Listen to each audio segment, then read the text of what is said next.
시청자 여러분 안녕하십니까. 오늘은 지난번에 재활용해서 새로 수리한 화목난로를 방에 넣고 시험 가동을 해 보려고 합니다. 연통을 새로 구입해서 벽을 뚫고 오늘 연통 설치를 마쳤습니다. 드디어 오늘 난로의 성능을 확인해 보려고 합니다. 난로에 장작을 몇 개 넣어 봤는데 불을 지피자마자 장작이 서서히 타오르기 시작을 했는데요. 이 화목난로가 정말 잘 만들어졌다는 생각이 드네요. 방에도 이렇게 난로가 있으니까 훨씬 운치도 있고 보기가 좋습니다. 아까부터 불을 지펴 봤는데요. 이 난로의 장점이 불이 오래 지속된다는 점인 것 같습니다. 불을 지펴 보니까 기대했던 것보다 훨씬 불이 오래 지속되는 것 같습니다. 작은 장작 몇 개만 넣었는데도 방 전체가 금방 따뜻해졌습니다. 열기 또한 대단해서 방 안이 훈훈함을 넘어선 따뜻함, 안이 뜨거운 공기로 가득 찼습니다. 지금 산속의 밤은 꽤 춥습니다. 바깥에는 겨울이 성큼 다가온 것을 느낄 수 있는데요. 그럼에도 불구하고 방 안에는 지금 반팔을 입고 지낼 정도로 따뜻합니다. 이 정도면 올 겨울은 걱정 없이 보낼 수 있을 것 같습니다. 지금 장작이 서서히 타들어가면서 불꽃이 춤을 추면서 피어오르고 그 따뜻한 열기가 느껴지는 순간 참 뿌듯해집니다.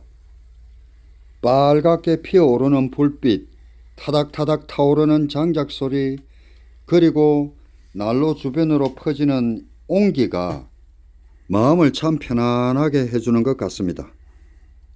바라보는 것만으로도 묘한 안정감이 드네요.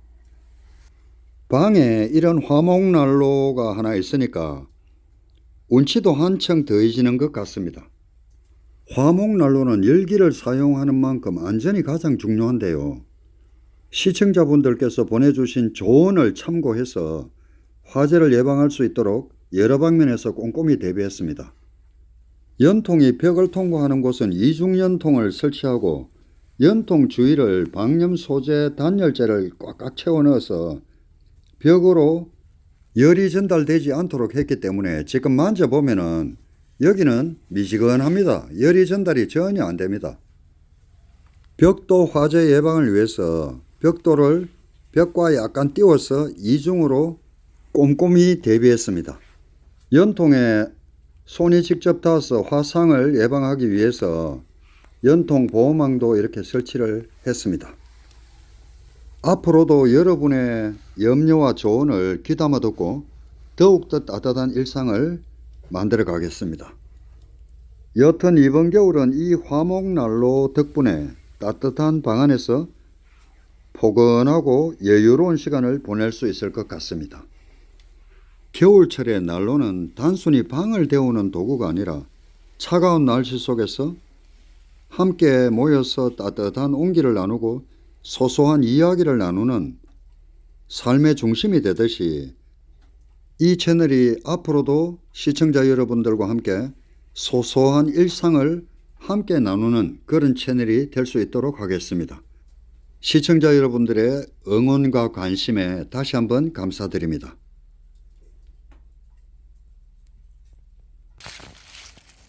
아침이 밝았습니다. 산속에서 지내는 아침은 도시에서는 느낄 수 없는 고요함과 평화를 줍니다. 자연의 소리와 풍경 속에서 하루를 시작한다는 것이 얼마나 큰 축복인지 매번 새삼스럽게 느껴집니다. 몸은 고생하겠지만 산속에서 지내며 맞이하는 이 아침이 하나의 선물처럼 다가옵니다.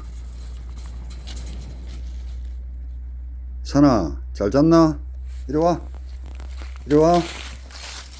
눈곱 봐라, 눈곱 좀 띄자. 가만있어 봐. 지금 개들이 저를 보자마자 반갑게 맞이해 줍니다. 꼬리를 흔들며 저를 향한 눈빛에서 순수한 마음이 그대로 느껴집니다.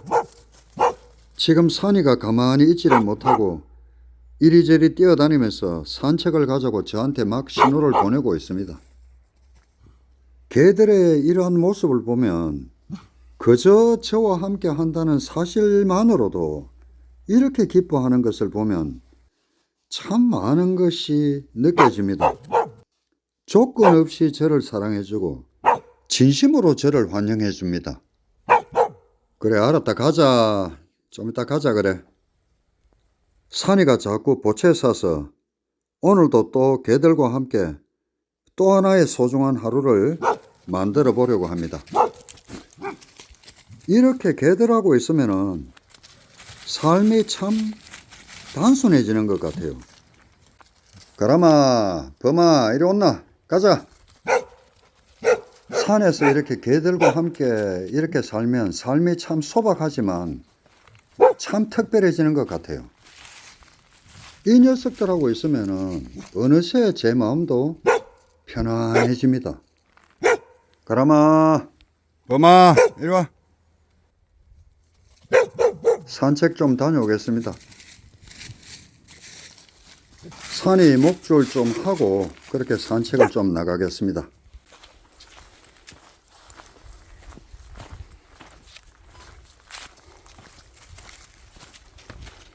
지금 예상치 못한 문제가 생겼습니다. 산책을 가기 위해서 산이 목줄을 채우고 잠시 간식을 가지러 간 사이에 줄에 묶여있던 소풍이가 가람이와 교배가 이루어져 버려 가지고 참 난감한 상황이 벌어졌는데요. 예상치 못한 일이 순식간에 벌어져 버렸습니다. 지금 산이가 소풍이한테 가 있는데 네가 감히 내 여자를 건드려 하고 지금 공격을 할 것 같습니다. 공격을 했습니다.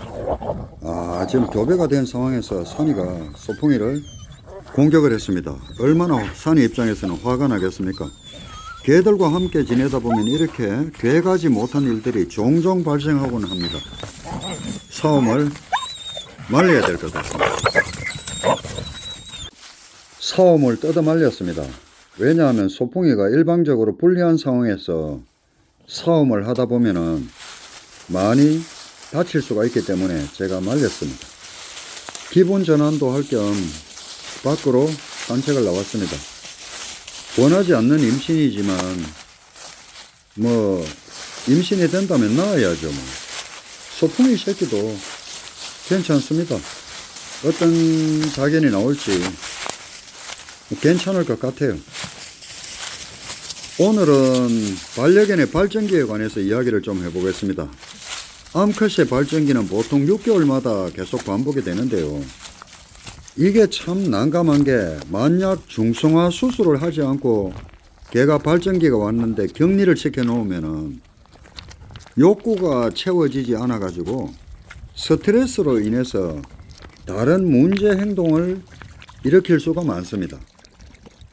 2010년도에 동물자유연대에서 조사를 했는데 한국에서 평생 한 가족하고 사는 개가 전체의 12%뿐이고 나머지 반려견의 운명은 파양되어서 여러 집을 전전하거나 거리에서 떠돌거나 보호소에서 안락사 당하거나 식용견이 된다고 합니다. 가장 큰 문제는 유기동물의 발생과 그로 인해서 안락사 시키는 것인데요. 좋게 말해서 안락사지 살처분이라는 말이 맞습니다. 세계적으로 안락사를 줄이는 가장 효과적인 방법으로 거론되는 것이 중성화 수술입니다. 유기견을 막기 위해서는 수도 꼭지를 잠그지 않으면 넘치는 물을 막을 수 없다는 그런 논리입니다. 요즘은 반려견들 대부분이 2세 계획이 없다면 중성화 수술을 시킵니다.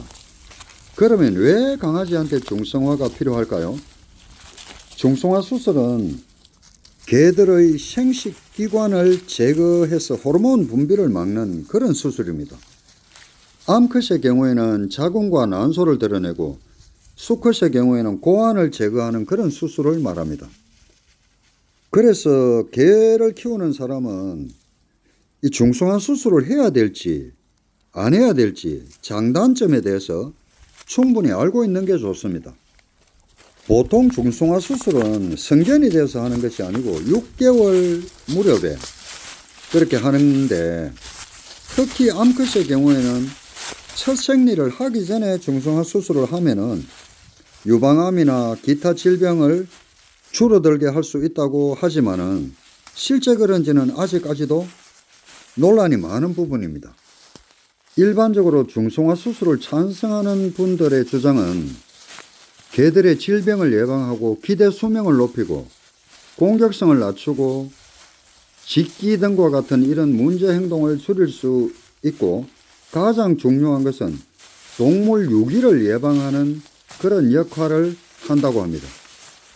중성화 수술은 많은 장점이 있지만 이 수술을 반대하는 이유는 성장기에 수술을 받은 강아지들은 특히 뼈의 성장에 문제가 생기거나 체중 증가나 비만 문제가 발생할 수 있다는 그런 지적도 있습니다. 그리고 생식 능력이 상실되기 때문에 되돌릴 수 없는 과정으로 수술 후에는 다시는 임신과 출산을 할 수 없다는 것입니다. 그래서 향후 번식 계획이 있다면 신중히 고려해야 합니다. 중성화 수술은 분명히 불필요한 번식을 막고 특정 질병을 예방하는 데 도움이 될 수 있지만 반드시 모든 개들한테 꼭 해야 되는 것은 아닙니다. 중성화 수술을 하지 않고도 충분히 관리할 수 있다면 개의 번식이나 건강을 신중하게 고려한 후에 선택할 수가 있습니다. 중성화 수술을 반대하는 분들의 주장은 윤리적 문제를 들고 있습니다. 인간의 결정에 의해서 특히 강제로 시행되는 수술은 동물의 생리적 특성과 본능을 무시하는 것으로 간주될 수 있기 때문이죠. 강제로 중성화 수술을 시키는 것은 생명 존중에 어긋난다는 것입니다.